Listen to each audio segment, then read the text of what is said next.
दिल को छू जाने वाली एक पिता की इमोशनल कहानी, ये टचिंग स्टोरी। हेलो दोस्तों, आज दिल को छू जाने वाली पिता की कहानी सुनेंगे आप लोग। यह एक पिता के जज्बातों की कहानी है। इस कहानी से आप लोगों को बहुत कुछ सीखने को मिलेगा। इस कहानी को आप लोगों के साथ शेयर करने का मेरा एक ही मकसद है कि आप लोग पिता की भावनाओं को अच्छे से समझ सके। दुनिया के हर माता पिता अपने बच्चों की हर जायज़ नाजायज़ मांगों को पूरा करना चाहते हैं, लेकिन कहीं न कहीं उन्हें बहुत सी विपरीत परिस्थितियों का सामना करना पड़ता है और वे सही समय पर अपने बच्चों को खुश नहीं कर पाते हैं। और कई जगहों पर पेरेंट्स के हालात ही खराब होते हैं और बच्चे युवा होने के बाद भी पेरेंट्स की फीलिंग्स को समझ नहीं पाते हैं और जिद पर अड़ जाते हैं। ये गलत है। आपको इस कहानी के माध्यम से यही समझाने का प्रयास है। आपने माँ के बारे में तो बहुत सुना होगा, बहुत जगह पढ़ा भी होगा। माँ के लिए अच्छी अच्छी हिंदी कहानियाँ प्रस्तुत की गई है, लेकिन पिता के बारे में बहुत कम ही लिखा गया है। तो दोस्तों, ये दिल को छू जाने वाली कहानी उन पिताओं को समर्पित है जो अपने परिवार के लिए जी जान से काम करते हैं, खुद की इच्छाओं को मारकर अपने बच्चों के सपनों को पूरा करते हैं। ये स्टोरी शुरू होती है जब मैं घर से गुस्से में बड़बड़ाते हुए निकल आया था और बस स्टैंड की तरफ आगे बढ़ने लगा।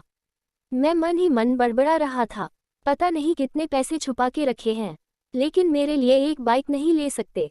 अब मैं यहाँ से चला जाऊंगा और तब तक वापस नहीं आऊंगा जब तक मैं खुद के पैसों से बाइक नहीं खरीद लेता। इतना सोच ही रहा था, तभी मेरे पैर में मुझे कुछ चुभने का एहसास हुआ।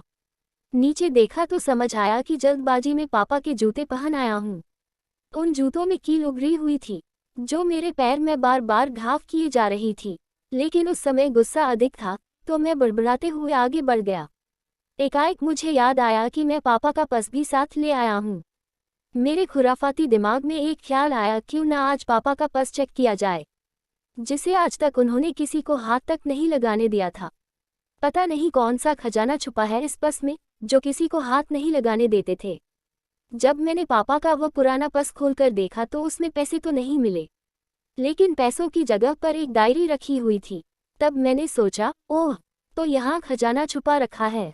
मैं समझ रहा था कि यहाँ पापा ने लिखा होगा कि किससे कितने पैसे लेने हैं और किसको कितने पैसे दिए हैं, लेकिन मैं गलत था। जब मैंने उस छोटी सी डायरी का पहला पेज खोलकर देखा तो वहाँ पर जो लिखा था वह थोड़ा सीरियस कर देने वाला था। डायरी में जो लिखा था उसे पढ़ने के बाद मेरे चेहरे पर जो एक्सप्रेशन थे वह गायब हो चुके थे, क्योंकि डायरी में वैसा कुछ नहीं था जैसा मैं सोच रहा था। वहाँ पर उन पैसों का हिसाब लिखा हुआ था जो अलग अलग कामों के लिए अलग अलग लोगों से उधार लिए गए थे। उस लिस्ट में कंप्यूटर के नाम पर भी पैसे लिए गए थे। कुछ यूँ लिखा था, 50,000 बेटे के कंप्यूटर के लिए। ये वही कंप्यूटर था जिसे मैं आज तक यूज़ कर रहा हूँ, लेकिन मुझे ये पता नहीं था उस कंप्यूटर को खरीदने के लिए पैसे कहाँ से आए थे। लेकिन आज पता चल रहा था।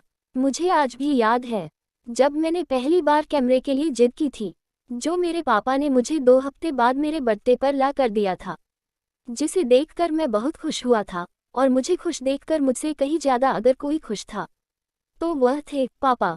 अब मेरे चेहरे से गुस्सा एकदम गायब हो चुका था। जब मैंने आगे का पन्ना पलटा तो वहाँ पर कुछ विशेष इच्छाएं लिखी हुई थी। पहली जो विश थी उसमें जो लिखा हुआ था, अच्छे जूते पहनना। ये बात मेरी कुछ समझ नहीं आई। तभी मेरा पाँव अचानक सड़क पर भरे हुए पानी पर जा पड़ा और तभी मेरे पाँव में कुछ गीलीपन होने का एहसास हुआ। जब मैंने जूता उतार कर देखा तो उसका तला टूटा हुआ था। ये देखकर मुझे डायरी में लिखी बात याद आ गई।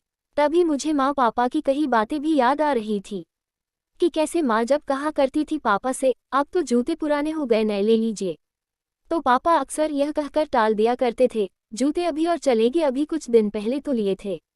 मुझे आज समझ आ रहा था कि कितने दिन और चलेंगे। साथ ही साथ यह भी समझ आ रहा था कि पापा पर्स को क्यों छुपा कर रखते थे। तभी उस डायरी को पढ़ते हुए बस स्टैंड पर पड़ी बेंच पर आकर बैठ गया। अब उस डायरी का आखिरी पन्ना बचा हुआ था। उस पन्ने को जब मैंने पलट कर देखा तो वहाँ कल की डेट लिखी हुई थी। तारीख के नीचे लिखा हुआ था 50,000 रुपये बाइक के लिए। बस इतना पड़ा और दिमाग सन रह गया। अब मेरे मन में कोई शिकवा गिला नहीं बचा था, बस मेरी आंखों से आंसू चले जा रहे थे। मुझे आज तक नहीं पता तब मैं क्यों रोए जा रहा था। अब मैं जल्दी से घर की तरफ भागा, लेकिन जूतों की वह कील पाँव में अब तक घाव बनाने में कामयाब हो चुकी थी। मैंने जूतों को रास्ते में ही निकाल कर फेंक दिया और भागते लड़खड़ाते हुए घर जा पहुंचा, लेकिन पापा घर पर नहीं थे। मैं समझ गया वह कहाँ थे। मैं सीधा पास वाली बाइक एजेंसी की तरफ भागा।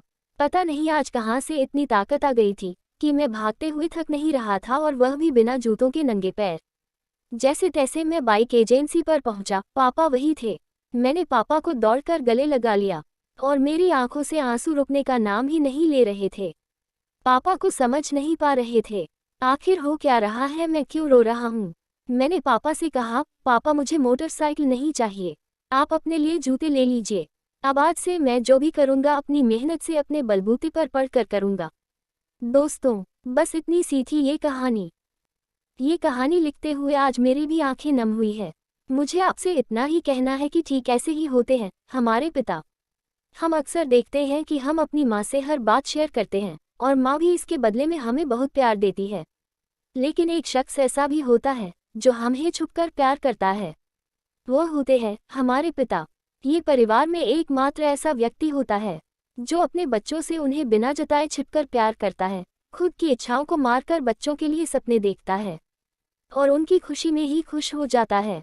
मुझे नहीं पता कि आप अपने पेरेंट्स की इज्जत करते हो या नहीं, लेकिन अगर आपके पास पेरेंट्स हैं तो आप बहुत खुश नसीब हो, क्योंकि इस दुनिया में बहुत से लोगों को तो पेरेंट्स का प्यार भी नसीब नहीं होता।